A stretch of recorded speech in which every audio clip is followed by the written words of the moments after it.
तो दोस्तों आज हमें समझना है अनुष्टुप छंद। अनुष्टुप छंद क्या क्या लक्षण है और इसे कैसे गाएंगे, इस चीज़ को हम समझेंगे। तो आइए एक एक चीज़ हम समझते हैं। पहले इसका थोड़ा परिचय समझ लेते हैं कि अनुष्टुप छंद है क्या। अनुष्टुप अनुष्टुप छंद जो है, अनुष्टुप छंद के प्रत्येक चरण में 8 अक्षर होते हैं। कितने अक्षर होते हैं? 8 अक्षर। और मैं आपको एक ट्रिक बता रहा हूँ, अनुस्वार, इसे आप याद कर लेना। फिर आगे मैं एक वीडियो बनाऊंगा तो उसमें बिल्कुल आप समझ जाएंगे कि 8 8 अक्षर किस में होते हैं और जितने भी जैसे 12 अक्षर किन में होते हैं। क्रमबद्धता आपको पता चल जाएगी जिसमें जिसमें आप बिल्कुल आसानी से जो है छंद को पहचान पाएंगे। तो देखिए इसमें आप इतना ही याद कर लीजिए कि अनुष्टुप छंद में 8 वर्ण होते हैं। ठीक है। इसके बाद अगर देखिए कुल मिलाकर 8 यानी हर छंद में 4 पाद होते हैं, आपको पता है। तो 4 और 8 का जब गुणा कर देंगे तो 32 हो जाएगा। तो अगर पूछ लिया जाए इसमें पूरे कुल मिलाकर वर्ण कितने हो जाएंगे, तो अक्षर इसमें कुल मिलाकर वर्ण जो है 32 हो जाएंगे। अब देखिए इसका जो है आप लक्षण समझ लीजिए कि लक्षण क्या है। और देखिए छंद में क्या है, जैसे आप लक्षण को गाएंगे उसी प्रकार जो है आपको उसके उदाहरण को गाना है। ठीक है। तो आइए इसके छंद को समझते हैं कि श्लोके षष्ठम गुरुगेयम सर्वत्र लघु पंचमम द्विचतुष्पादयो ह्रस्वं सप्तम दीर्घमन्वयो।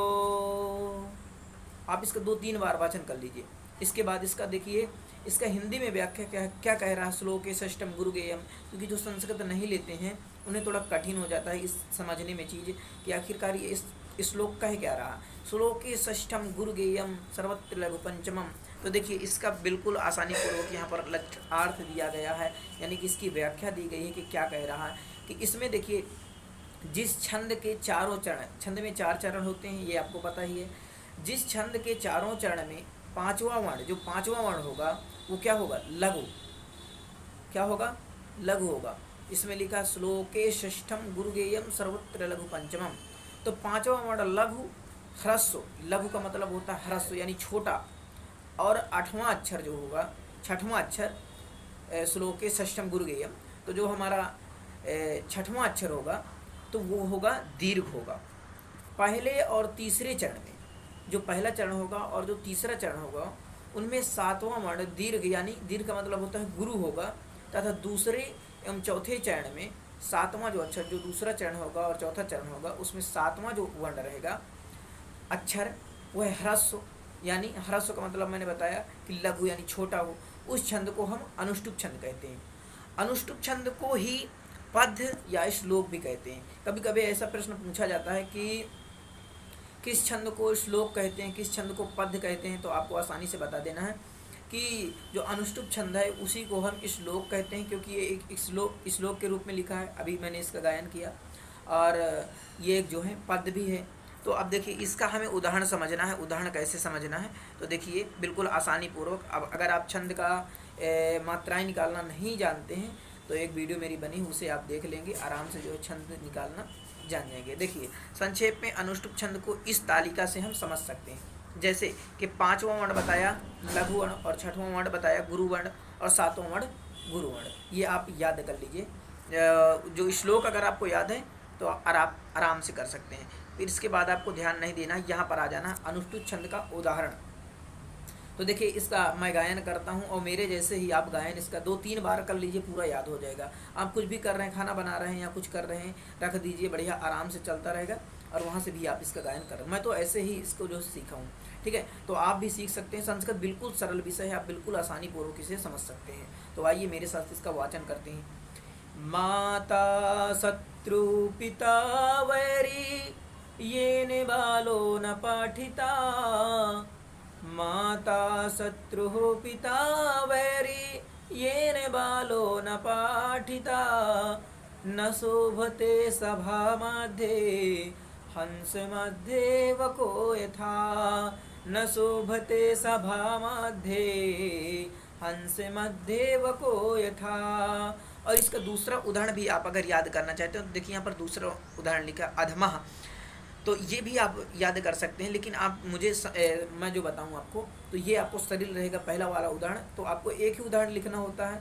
ठीक है। जैसे कि तो आप आराम से लिख सकते हैं माता शत्रु पिता वैरी ये न बालो न पाठिता न शोभतो सभा मध्य हंस मध्य वपोयथा। बिल्कुल सरल उदाहरण, 2-3 बार इसका वाचन कर लीजिए।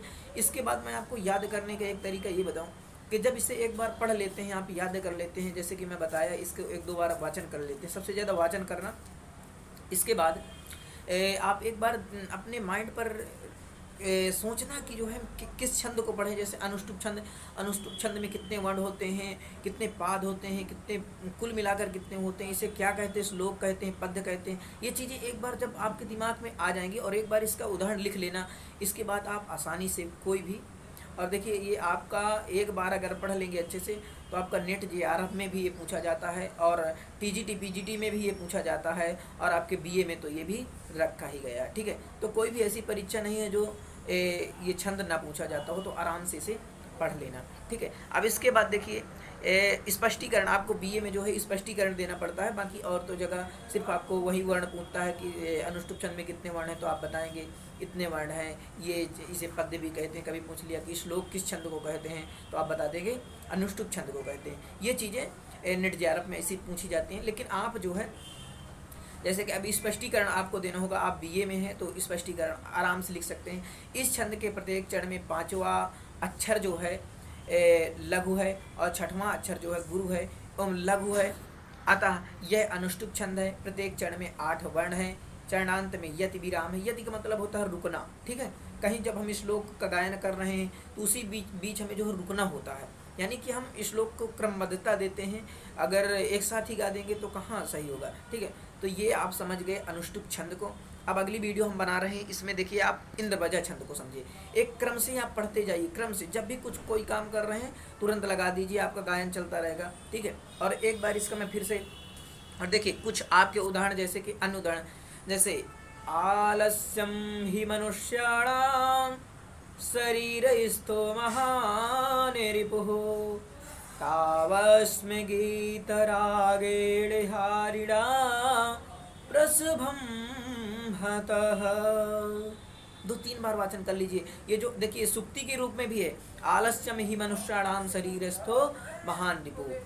आलस्य व्यक्ति को नहीं करना चाहिए। अगर आलस करेंगे तो जिंदगी में कोई काम नहीं कर पाएंगे। तो देखिए इसमें आपको क्या करना है, ये आपका नीति शतक से लिया गया है। पहला आलस्य ही मनुष्याणाम, और तावस्मि गीते आप अगर पढ़े होंगे अभिज्ञान शाकुंतलम, तो ये अभिज्ञान शाकुंतलम से लिखा। आशा करता हूँ कि आपको ये समझ में आ गया होगा पूरा। अगर जो समझ में आ गया है तो वीडियो को आप शेयर कर देना। मैं लाइक सब्सक्राइब के लिए नहीं कहूँगा, आप इसे शेयर करना और संस्कृत का इतना प्रचार करना, जितना हो सके आपको संस्कृत को फैलाना है। एक बार हमें इसे भारत में देववाणी भाषा को फिर से उजागर करना है, और संस्कृत का। फिर जब मैं संस्कृत का नाम लेता हूँ, पहले तो मुझे बता दूँ, इसी ही वीडियो में अपनी बात बता देता हूँ कि जब मैं पहले संस्कृत पढ़ता था तो मुझे तब अलग ही महसूस होता था कि संस्कृत कोई सब्जेक्ट नहीं है। लेकिन आज मुझे इतनी खुशी महसूस होती है जो मैं संस्कृत सब्जेक्ट को लेकर पढ़ रहा हूँ, और मुझे इतना अच्छा लग रहा है कि मैं बहुत अच्छा काम कर रहा हूँ।